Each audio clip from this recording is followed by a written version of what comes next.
Hello, everyone.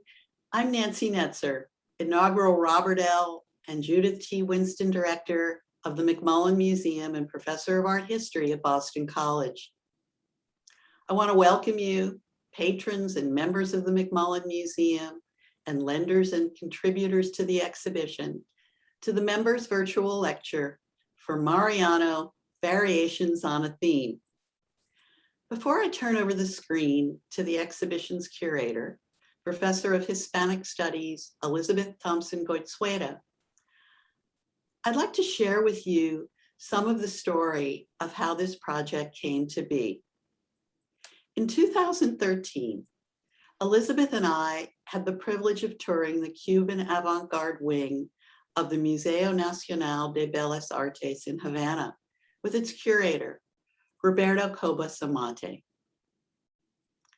At the time, Elizabeth was completing research on the McMullen's Wilfredo Lam exhibition, but hung on the same floor with Lam's paintings were those by Mariano, an artist less known in the United States, but whose vision as the installation and Roberto Cobas Amate's commentary demonstrated changed the trajectory of Cuban avant-garde art. Inspired and impressed by Mariano's work, Elizabeth proposed the McMullen mount the first retrospective in the United States of the artist's widely dispersed works. She set about to examine newly available archival and primary sources in an effort to track down and expand the corpus of Mariano's known works. One of her principal objectives was to illuminate how the artist blended his grounding in the essence of Cuban expression with his interpretations of various international styles to transform himself into a singular painter of universal significance.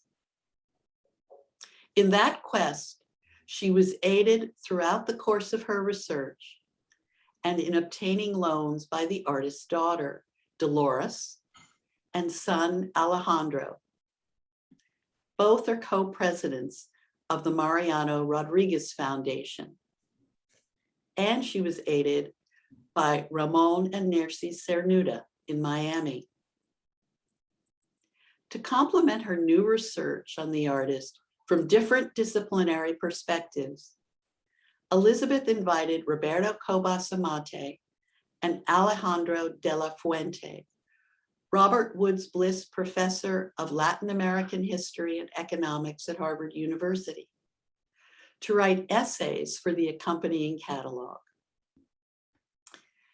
We thank them, as well as Aaron Goodman and Cesar Perez, who translated their texts. The project also benefited greatly from the research and expertise of Betty Gago and Jose Vegas. I also want to call out Franklin Sermons, director, and Renee Morales, the curator, along with the support of Rafael Millar, who arranged for the Perez Art Museum in Miami to be the second venue for the exhibition. Now, of course, we could never have undertaken this exhibition without our numerous lenders, to whom we extend profound thanks. To bring this complex project to fruition required an outstanding team at the McMullen. Assistant Director Diana Larson designed and oversaw the installation. Assistant Director John McCoy designed the exhibition's bilingual catalog and didactics. Our Manager of Publications and Exhibitions, Kate Schugert, served as editor-in-chief for the catalog, copy edited the didactics, and organized all the loans to the exhibition.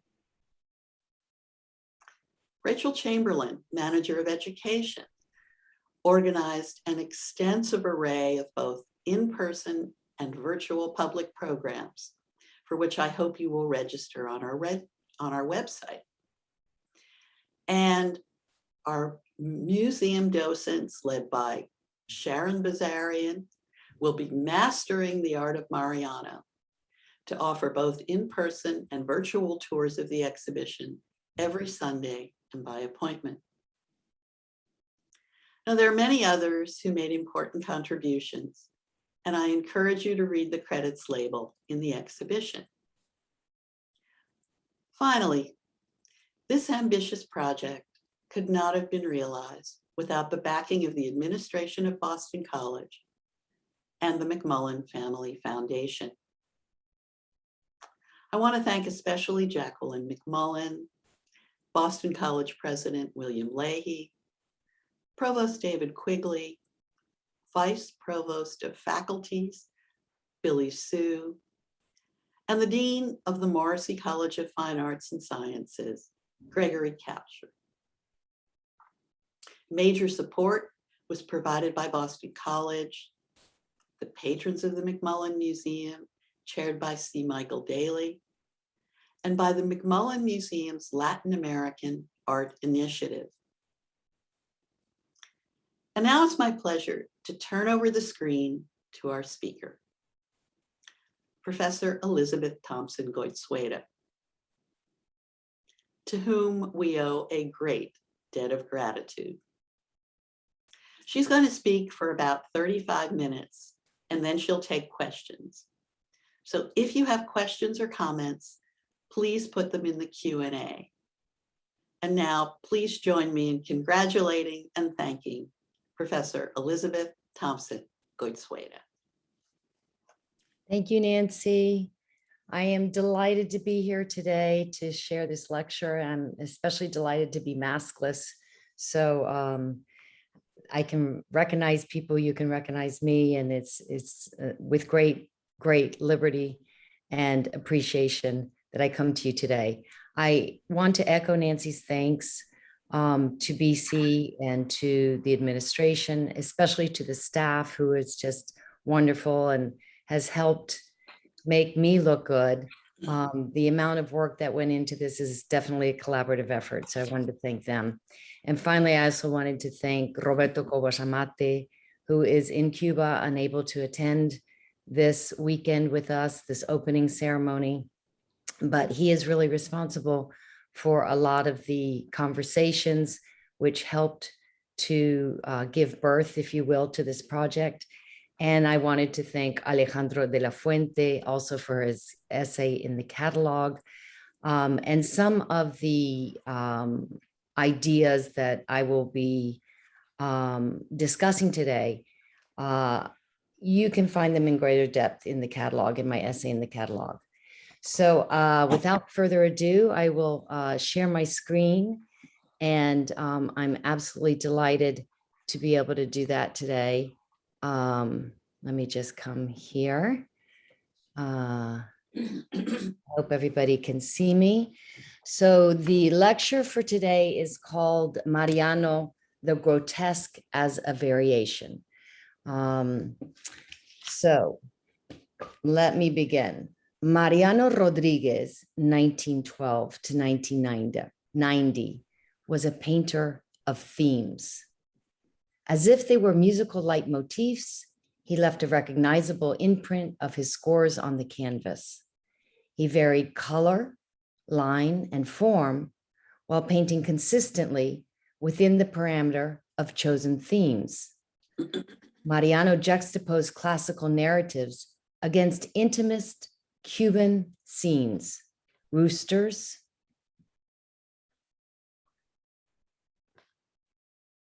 female and male figures,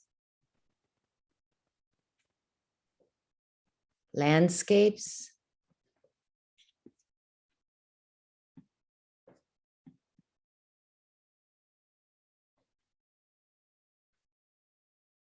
peasants, portraiture, the sea. Sorry, this is portraiture, the sea, fruit,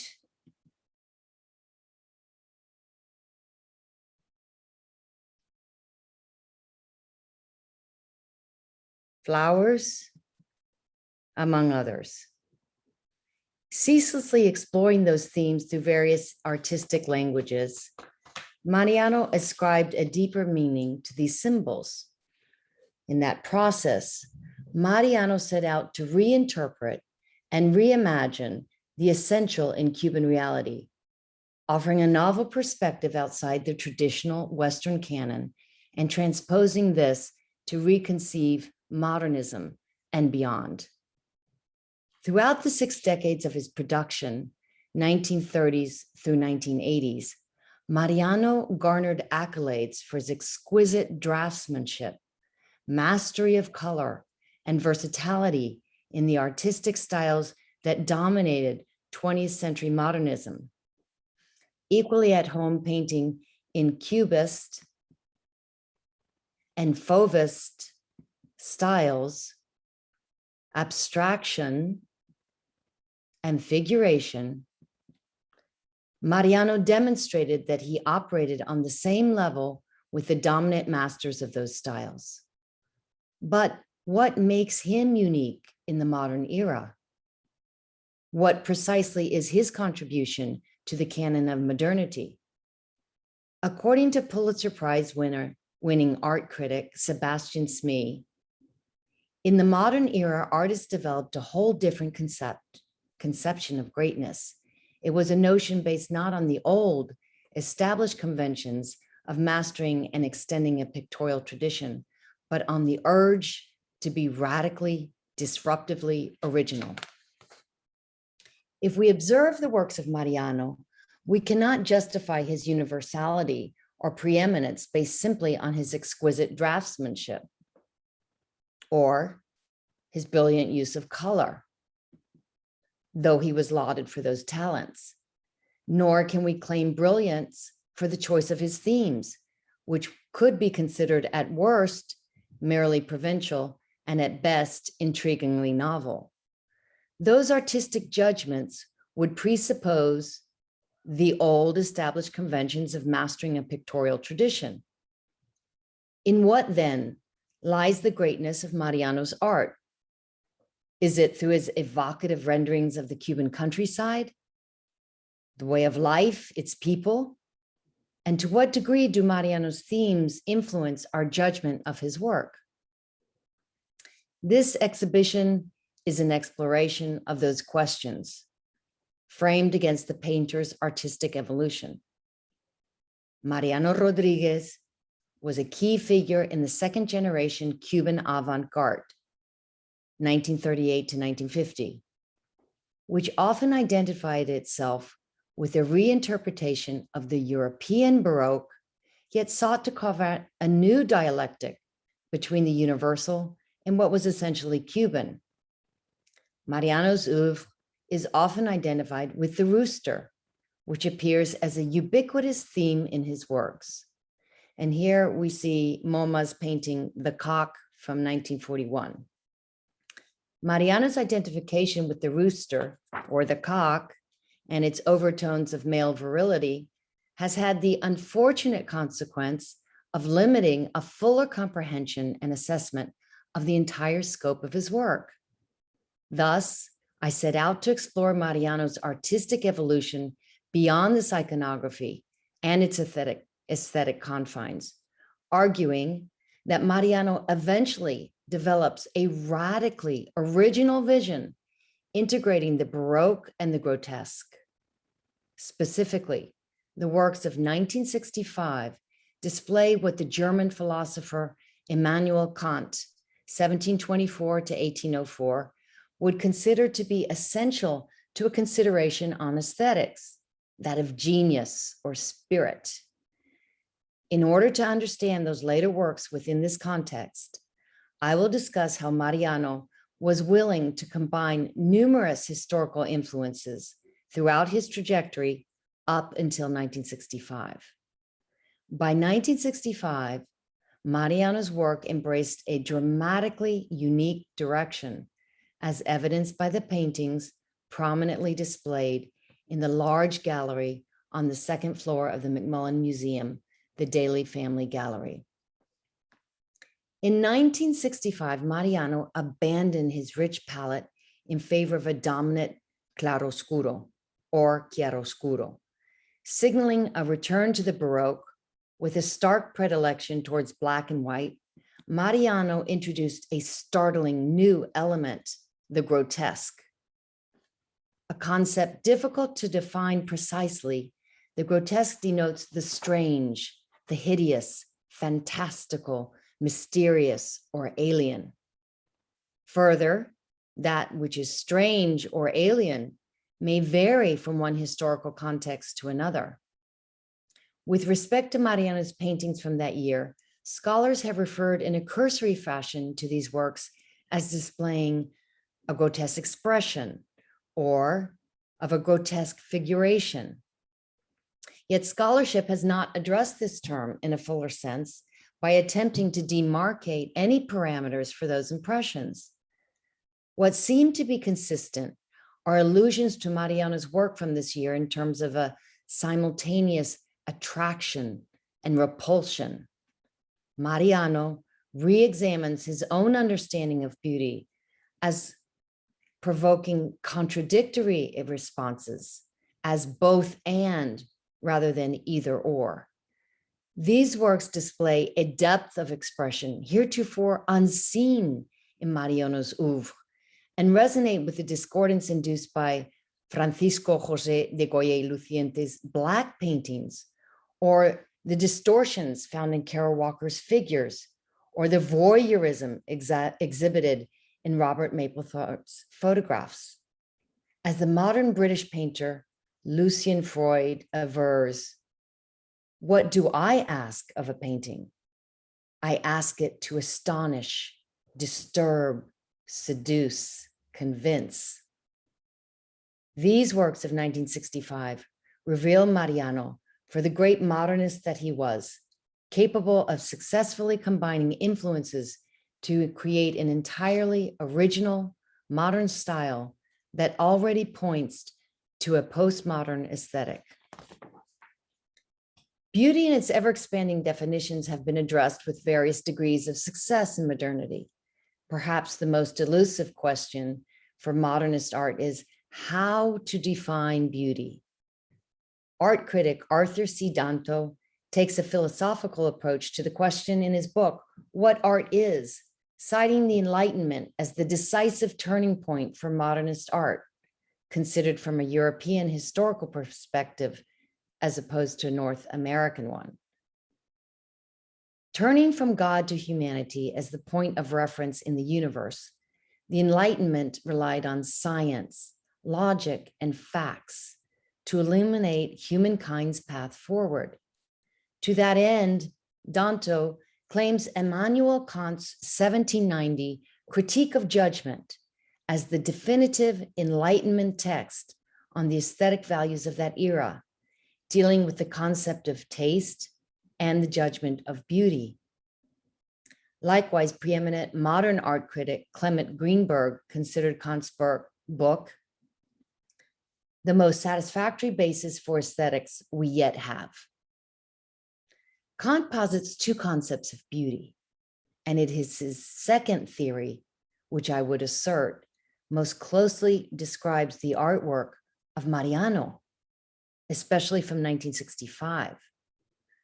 These works display a unique combination of elements, a creative force or spirit. Antithetical to his first concept of good taste, Kant introduces a new concept late in the Critique of Judgment. That is the concept of spirit. The former concept bases its judgment of beauty on objective standards. A universal acceptance then strengthens beauty's claim, allowing it to function as a symbol of morality.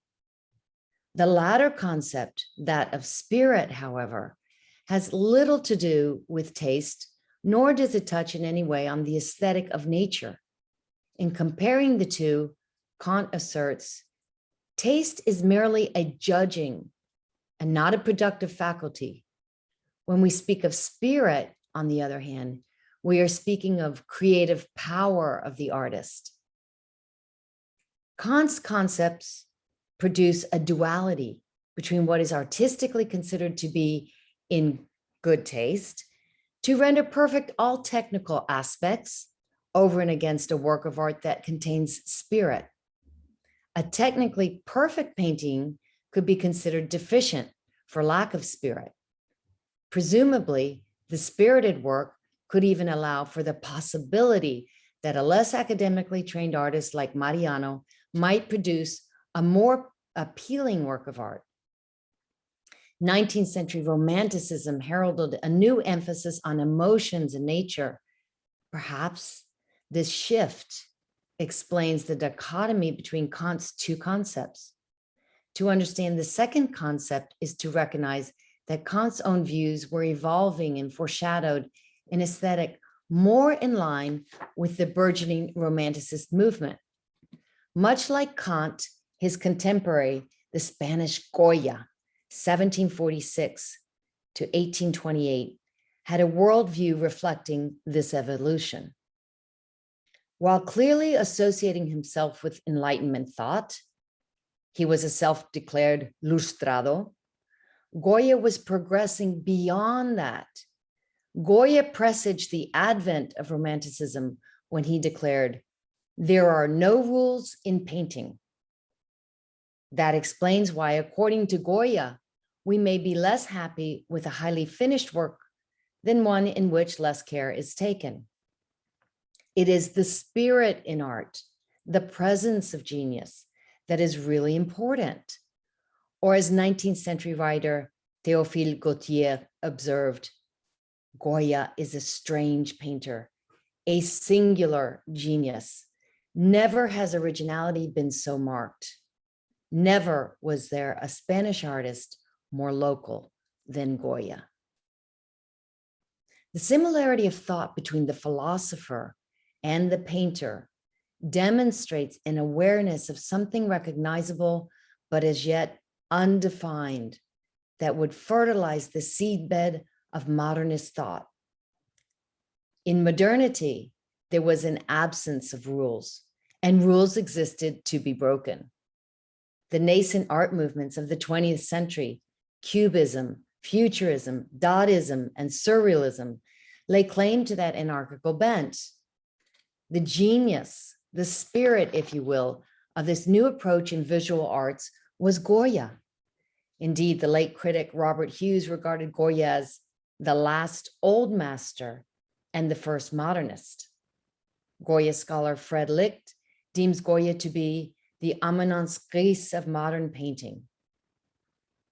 By the 60s, Mariano was a mature artist, and the styles in which he fluently operated began to display Kant's essence of spirit that would catapult the Cuban artist into the realm of the true modernists of the 20th century. In the paintings from 1965, those influences are primarily the interpretation or the reinterpretation of the Baroque in light of the grotesque, another example of Mariano's hybridization of styles. To better understand the grotesque, it is useful to turn to one of the most influential studies of this subject, the grotesque, in art and literature, by the German critic Wolfgang Kaiser, 1957. The grotesque, tracing its roots to the Italian Renaissance and the discovery of the grottos of ancient Rome, attracted increasing attention throughout the centuries, with the resurgence of interest in 19th century Romanticism and Realism and 20th century dream narration and Surrealism. Kaiser interprets the grotesque alongside the horrific and the comedic, a paradox eliciting an ambiguous response.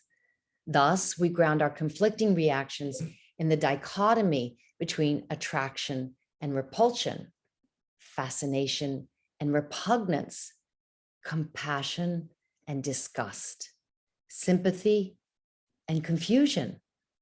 According to Kaiser, the grotesque appears as simultaneously of and opposed to the worlds in which the audience exists. In Mariano's case, his grotesque paintings seem to reflect this binary space. they tend to follow similar patterns, divided into two planes, either vertically or horizontally, one dark and obscured, the other light and illuminated. The claroscuro, the essential characteristic of the Baroque, dominates.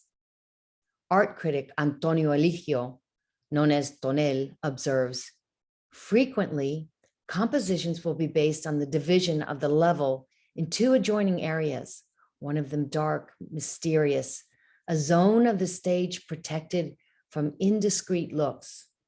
The focal light, the characters as actors, placed before backgrounds of indeterminate depth, and the importance of narration are all traits indicating a revalorization of Baroque aesthetics. Hence, Mariano reimagines the Baroque period of the Cuban avant-garde, reinterpreting it in a heavily narrative form. As such, he relies on history, mythology, and classicism as the seedbed of his inspiration. Mythology and classicism can contain disturbing episodes, as demonstrated by the current Isabella Stewart Gardner Museum exhibition, Titian, Women, Myth, and Power. And here we see Titian's Rape of Europa. Contrary to Italian Baroque artist Titian's poesie, or poetic inventions in the form of paintings, a title obscuring the troubling character of a series of paintings devoted to considerations of rape and mythology, Mariano's works instead emphasize aspects of the grotesquerie, objectification, voyeurism, and exaggeration. In works like Susana y los Muchachos, on the right, we observe the wellspring of Mariano's evolving interpretation of the Baroque. Mariano creates a series of paintings that enter into dialogue with European old masters, seeking to express the leitmotif of classicism within his own canon. And on the left, we see Artemisia Gentileschi's Susanna and the Elders. That canon includes a focus on the female figure in all of its interpretations: seducer, naive, victim, Madonna, whore. In Mariano's production from 1965, author Tonel classifies Mariano's series devoted to eroticism and the dialogue within the paintings of classic masters. Therefore, the abundance of female nudes, Eves, Graces, Susannas, singers, and so many other women, mythological or earthly, as symbol of desire, of pleasure, and fertility in series and individual works. In Mariano's works, like those of so many male artists throughout history, the female often appears as objectified. Thus, his works are vulnerable to the same critiques often made of the works of other 20th century male artists. Without a doubt, we find an abundance of nudes, not exclusively, but mostly female, operating in one plane or the other, subjects of an objectified or even at times a voyeuristic gaze, as in Hombre tras la puerta mirón, which you see on the left, Mujer con flores, which you see in the middle, and El Deseo, which you see on the right.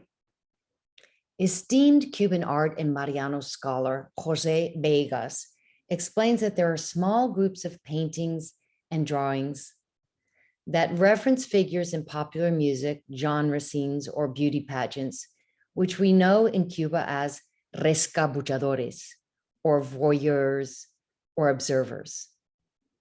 Mariano pushes the boundaries, delving into the more difficult aspects of grotesquerie, challenging himself and viewers to break from accepted norms and attitudes.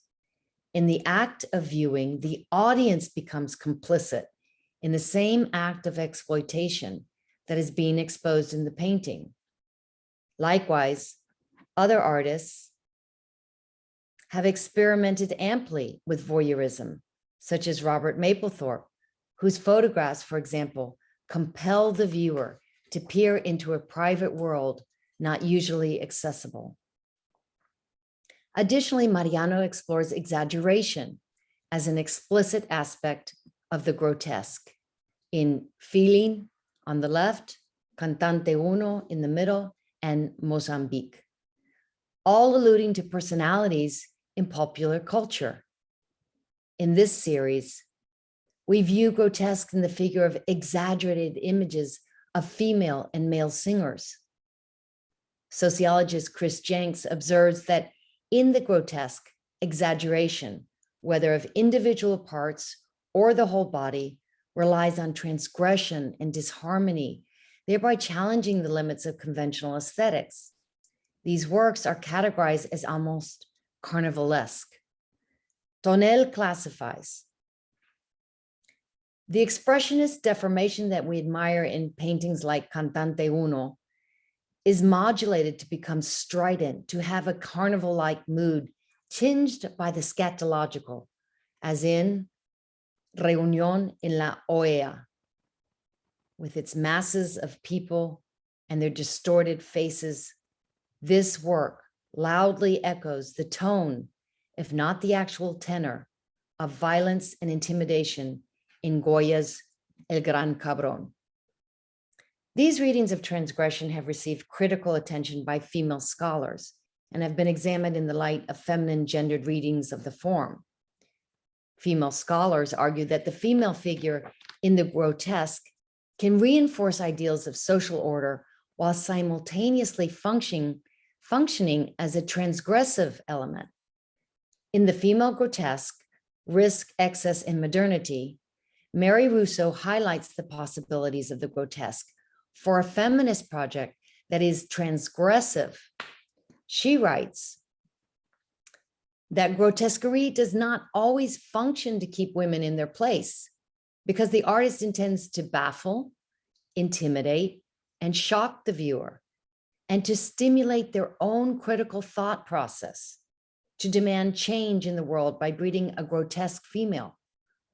Scholar Julia Kristeva argues similarly that if the perfect woman's body is a product of the male gaze and its related power dynamics, then the affirmation and display of material bodies in all of their diversity and bodily functions have the potential to subvert patriarchal gender codes related to corporality. Grotesque bodies can resist absorption into the objectifying gaze that seek to contain them. Kara Walker's work is an example of just such a device. Her celebrated use of exaggeration and violence in the grotesque powerfully intensifies her racial messaging.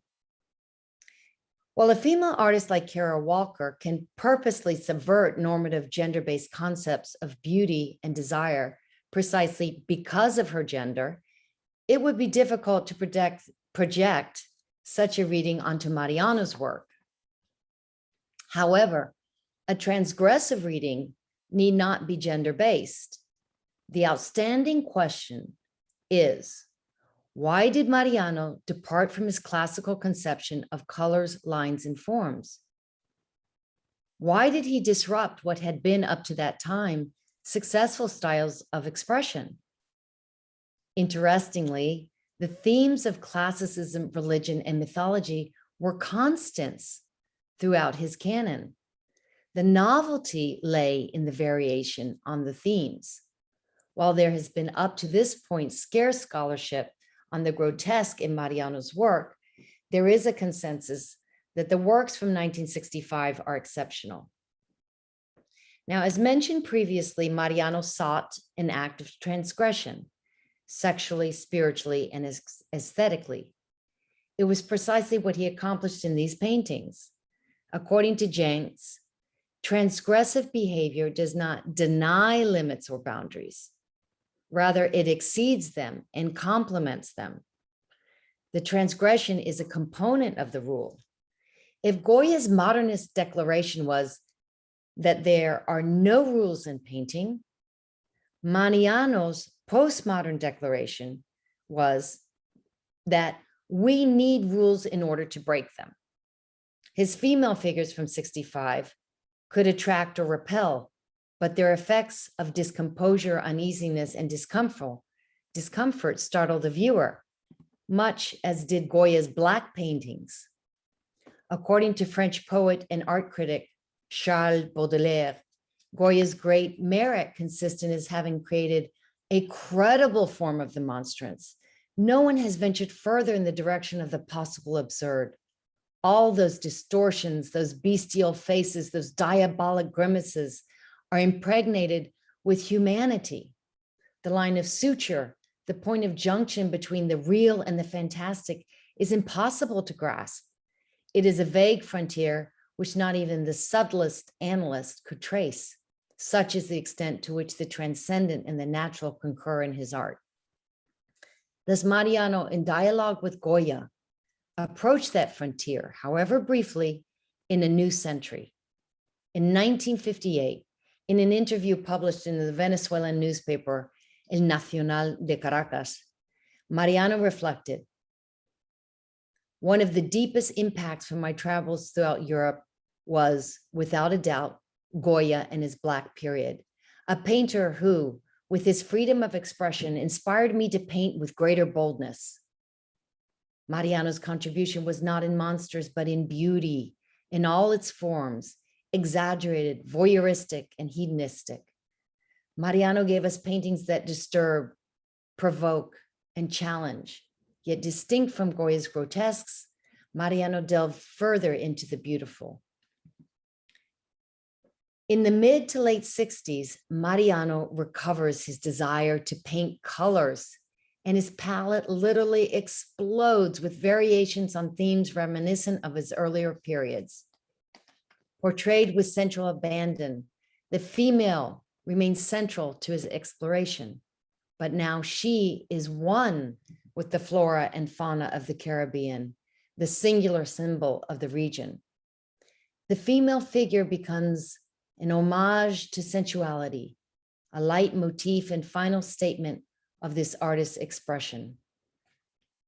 According to Cuban art and Mariano scholar Betty Gago, Mariano's Black paintings were a short period before he fully delved into his series Frutas y Realidad, a completely distinct style of painting, much more serene and lighthearted. Whatever his political sympathies, as an artist, Mariano was careful to support emerging universal aesthetic movements, such as abstract expressionism in the 1960s, as well as the new forms of expression found in the artistic scene of the 1970s and 80s, such as pop art. And this is from his Fiesta del Amor series. The Masas series represented El Pueblo, the people, portrayed as a whole. They lose the abstract expressionist quality of his earlier depictions from the 1960s of political collectives. The bodies are now simplified, malleable, colorful. Mariano was not concerned with art as propaganda. Mariano was interested in art as such. In both Frutas y Realidad y Masas, Mariano paints the Caribbean and, I would venture to surmise, his ultimate muse, Cuba, depicting both the sensual and the idealistic. As to whether Mariano's paintings were more spirited or more wholly original in the early part of the 1960s, we are reminded once again of Kant's two concepts of beauty. Beauty is ultimately subjective and in the eyes of the beholder. Goya acquired a house, La Quinta del Sordo, the house of the deaf man, in 1819, whose walls he decorated with the enigmatic Black paintings. If Goya had lived on and painted for decades longer, how would he have painted? Would continued life have beaten back the desperation of the Black paintings? At best, this line of reasoning is speculative, and the comparison between the two artists must end with the evidence that we retain. What is clear is Mariano's paintings from 1965 are extraordinary in nature. Mariano touched genius through his grotesque treatment in the Baroque.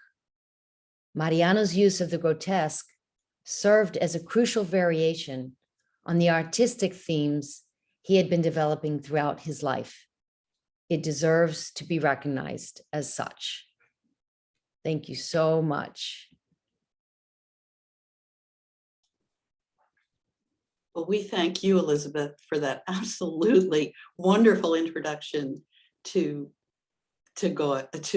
Goya and Mariano. And there are a lot of questions here for you. So let me start with the first one. You've been asked here, might you say more about Lo Cubano and its role in Mariano's work? And how did he fuse it with his evolving stylistic interests from other parts of the world and numerous historical and artistic influences on him? That's a great question. I think the best way to answer that is to go back to the slideshow. So I'll share my screen again.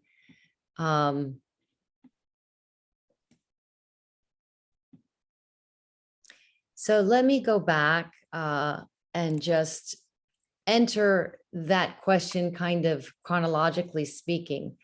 I want to just take some time to go over these early slides here. For example, some of the slides from the 40s, because I think it gives you a real sense of what is Lo Cubano. So as I've explained, there are 3 generations basically of the Cuban avant-garde modernist expression. And Mariano belonged to the second one.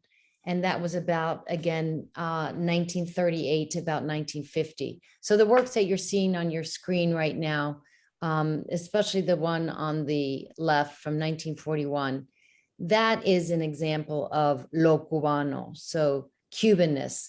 What did the second generation avant-garde modernists intend? They intended to reinterpret the Baroque with its movement and with its contrast between black and white, but also with its repetition of decoration. So you'll see a lot of repetition of adornment in this second generation modernist art. And as we move through this, you can also see here the fishbowl from 1942. And what the second generation was trying to do, and also specifically Mariano in his own way, was to explore this idea of the Baroque and to explore that kind of set against these intimate scenes. You see here on the right, this is 2 women. It's kind of hard to make out if they're in the interior or the exterior because they are kind of fused together, but you see that as part and parcel of the Cuban experience, Lo Cubano, which is basically, you know, the interior and the exterior are fused together to capture the breezes from the persianes, you know, from these shades, and you have them holding elements from the exterior in their hands. So this is a way in which you can reinterpret the Baroque with this movement of the 2 figures here, as well as the adornment that you see of decoration that's repeated over and over again. And so that's the interpretation that we kind of, as art scholars, identify as second generation. And so that idea of what was happening in Cuba, here on the left, you see his heavy influence of the Mexican influence, Mexican muralism.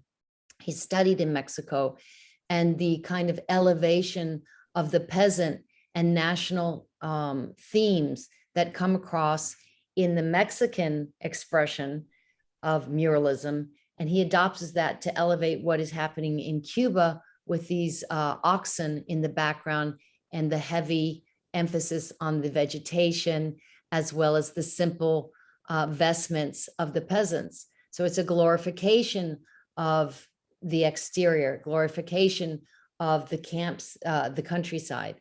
So that is basically what he's doing. So you see on the right, you see influence of fauvism, you see influence of cubism, you see influence of abstraction.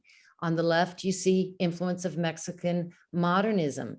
So he's able to fuse a lot of these historical periods into his own work and produce something totally unique. So I hope I answered that question fully. And if you have any backup questions to that, please, by all means, let me know. That's a really wonderful, fulsome answer. Thank you. I'm going to put two questions together here because they're related. And the first one begins, was there a personal, political, historic influence on Mariano that led him to privilege the grotesque as his main style and aesthetic? And the second is there known to be an event in Mariano's life in 1965 that may have provoked his interest and subsequent expression in the grotesque? Great questions. So I'll take the second question first. It is a question that I asked myself, what was going on with Mariano? Why did he make this abrupt change? What was going on in his life? And if we remember, he was born in 1912. And so by the time 1965 comes along, basically, he has the classic midlife crisis. Some of us have been already in the 50s and understand what that is about. And I think for Mariano, what happened to him was he was very comfortable painting in many different styles. I mean, we have had evidence of the Mexican style. We've had evidence of Cubist and Fauvist styles. We have evidence of abstraction, and he continued to grow. But by the time he was in his 50s, he wanted something that was uniquely his own. And I think it was something he was going through personally. I have commented that I think personally in his own life, he was wondering about his own intimate relationships. He was a man who had 3 wives and was quite popular with the women and certainly charismatic, not only in painting, but in his personal life. And so I think there was that. I think there was also a frustration with his aesthetic vision as being adaptive to these different styles. And he looked to something that was uniquely his own. And as he said in the quote from El Nacional in Caracas, he was very influenced by Goya. And I think he had toured the Prado and he had looked at these paintings in person in 1958. He talks about how they really impacted him. So he didn't set about to adapt himself to the Black paintings, but rather he set about to create a uniquely new vision, which was to incorporate the Baroque, which was part and parcel of the second generation Cuban modernists. And he set to reinterpret that against the grotesque. So I think the grotesque was not, he didn't say wake up one day and say, let me do something radically different. Let me introduce the grotesque. I think he evolved into the grotesque to re-examine what was beauty and what beauty was about. And it evolved within him. And then he expressed that on the canvas. So it was a natural extension of what he was going through aesthetically, personally, and intellectually. And now the first question, I think I've kind of answered a little bit of that first question as well, but please, Nancy, remind me if there was anything I need to I think you got it. I would like to add just another question to that. And this, does Mariano inspire any other painters in Cuba to explore the grotesque? Well, yes, there was a whole kind of movement there in the 60s. It's very interesting, and the 70s.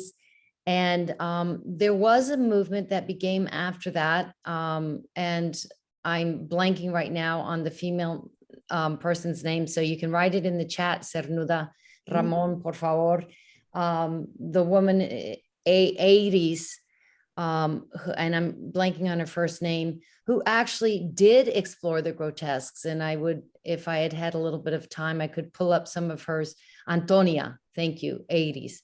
And I'm, I don't have the opportunity to bring that up, but you could certainly see that she was one of many that began to explore the grotesque.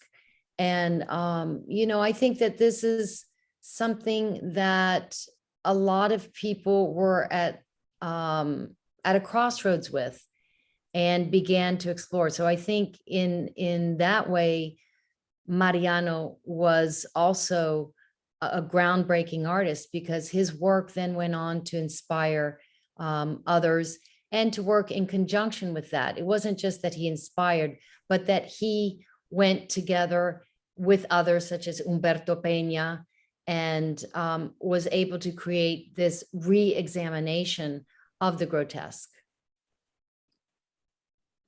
And I'd just like to say, Nancy, that if anybody actually does have the opportunity to go to Cuba and go to the Museo Nacional de Bellas Artes, they have extraordinary works on display that actually reflect the grotesque from this period.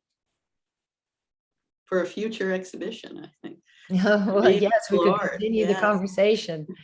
Yeah. There's another question that says, that asks, how is Mariano viewed in Cuba today? I think Mariano is viewed in Cuba with a greater sense of comprehension than perhaps Mariano is viewed in the United States, or even in Miami, which we would say is probably the northernmost part of Latin America. So, I think because a lot of the collectors of Mariano's works are familiar with his works from the 40s, when he was, so well known. And when he was exhibiting in the United States was during the 40s and 50s in galleries such as the Fiegel Gallery in New York.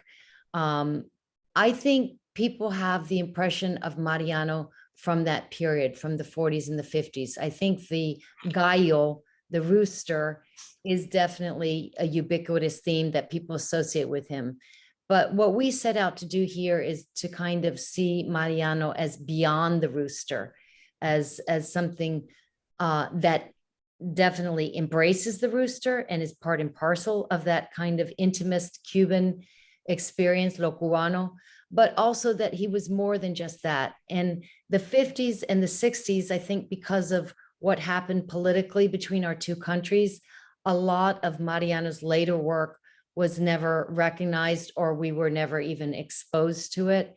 So I think we have more of a superficial understanding of Mariano's work in the United States and North America as being the rooster and Cuban intimist themes and lo cubano. But he grew, he evolved, and enriched his canon greatly. So the hope for this exhibition is to expose the North American clientele and community to a fuller, richer Mariano. That's wonderful. And then we have one final question here, and I think I know the answer to it, but I'm going to ask it anyway. I hope I know the answer to it. Oh, you do, I think. Is what is your favorite period of Mariano's work and why? Okay, well, thank you for asking that, and thank you for ending on a great note. I think since I'm the curator, it's kind of obvious that I like the grotesques. The topic of this conversation with you all today. I just, I find all of his work fascinating. I love the early periods. I'm fascinated to learn his trajectory and his evolution. But, and that extends all the way to the 80s, which is on the third floor, the Monin Gallery. So the 60s to 80s are up on the third floor. Don't miss it. Don't think it's over. But for me, the grotesques really signal his contribution to the 20th century dialogue. This canon is really exquisite it has in the past been, I would say, at best underappreciated and at worst discarded as not consistent with his beautiful paintings from the 40s and the 50s. And so I wanted to give them prominence and kind of study and look at them in their own right, and to really elevate them to be considered a theme. Up until this point, these grotesques have not been considered a theme by Mariano scholars. So that is my hope, that they will be recognized as such, as an important part of Mariano's canon. Well, thank you, Elizabeth. I guess it remains for me to extend our thanks for this wonderfully illuminating lecture. And I also want to thank you really for your groundbreaking research and for sharing that with the public through an exhibition at the McMullen Museum. It's been our pleasure to work with you on this, and we're looking forward to lots of great programming and lots of good conversations with all of you tuned in today about Mariano's work as the research continues. Thank you all for tuning in. Thank you. And please come and see the exhibition. It's all free. Thank you.